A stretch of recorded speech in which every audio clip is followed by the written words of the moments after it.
ఖచదేవయాని 32వ భాగం రచన శ్రీమతి టివిఎల్ గాయత్రీగారు. జరిగిన కథ. మృత సంజీవని విద్య నేర్చుకున్న తరువాత బృహస్పతి కుమారుడు ఖచుడు దేవలోకానికి వెళ్ళిపోతాడు.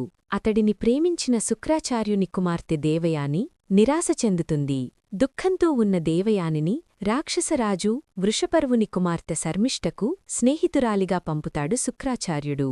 శర్మిష్ఠ యయాతిల వివాహ ఏర్పాట్లు మొదలవుతాయి. పుష్కర ద్వీపంలో యయాతికి కచుడికి పరిచయమవుతుంది. కచుడి సహాయంతో విమానంలో వెళ్లి శర్మిష్ఠకు జన్మదిన కానుక అందిస్తాడు యయాతి. శర్మిష్ఠ గదిలో ఉన్నది కచుడని అనుకుంటుంది దేవయాని. శర్మిష్ఠ పుట్టినరోజు వేడుకలు మొదలయ్యాయి. అసూయతో రగిలిపోతుంది దేవయాని. ఇక కచదేవయాని ధారావాహిక 32వ భాగం వినండి. 4 రోజుల తరువాత దానవరాజుతో మాట్లాడడానికి వ్యాయామశాలకు వెళ్ళింది దేవయాని.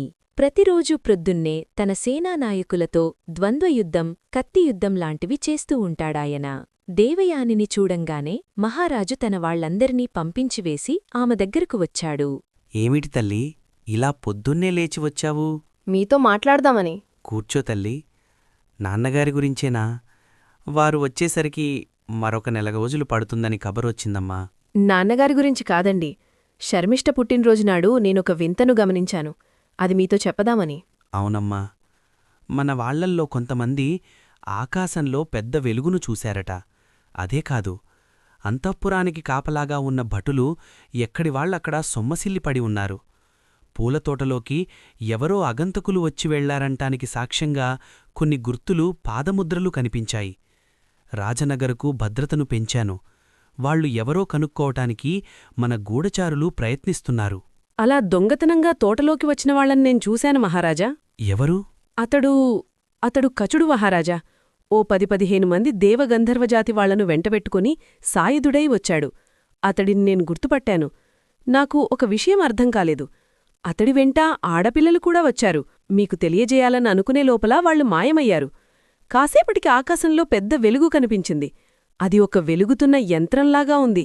వృషపర్వుని కళ్ళు ఎర్రబడ్డాయి. ద్రోహి! వాడు మళ్ళీ ఎందుకొచ్చాడు? భటులమీద ఏదో మంత్రప్రయోగం చేసుంటాడు, సందేహం లేదు. కాని వాడికి మన అంతఃపురం దగ్గర ఏం పని? పిరికిపందా! ధైర్యంగా యుద్ధం చేసి గెలిచే తెలివితేటలు లేవు. ఈ దేవతల మాయోపాయాలు రోజురోజుకూ పెరిగిపోతున్నాయి. సరిగ్గా నాన్నగారు లేని సమయంలో వచ్చాడంటే వాడి ఉద్దేశ్యమేమిటో తెలుసుకోవాలి. నాన్నగారు మాత్రమే వాళ్ల పన్నాగాలను తెలుసుకోగలరు. సమయానికి ఆయన ఇక్కడ లేరు. నేను కూడా ఈ విషయం గురించే సేనాధిపతిని హెచ్చరించాను. ఈసారి దేవతలతో యుద్ధం వస్తే వెనక్కు తగ్గేదే లేదు. దేవయాని మౌనంగా వింటోంది. భయపడ్డావా తల్లీ? నీకేమీ ప్రమాదం జరగదు. నిశ్చింతగా ఉండమ్మా. లేదు మహారాజా, నాకు భయం లేదు. ఆ కచుడు మహామాయావి. నన్ను నమ్మించి మోసం చేశాడు. ఈసారి మాత్రం అంత ధైర్యంగా తోటలోకి వచ్చాడంటే మన అంతఃపురంలోనే ఎవరో అతడికి సహాయం చేస్తున్నారనిపిస్తోంది. వృషపర్వుని కనుబొమలు ముడిపడ్డాయి. ఇంకా ఉంది కచదేవయాని ధారావాహిక 33వ భాగం త్వరలో. మరిన్ని చక్కటి కథల కోసం, కవితల కోసం, ధారావాహికల కోసం మన తెలుగుకథలు.com సందర్శించండి.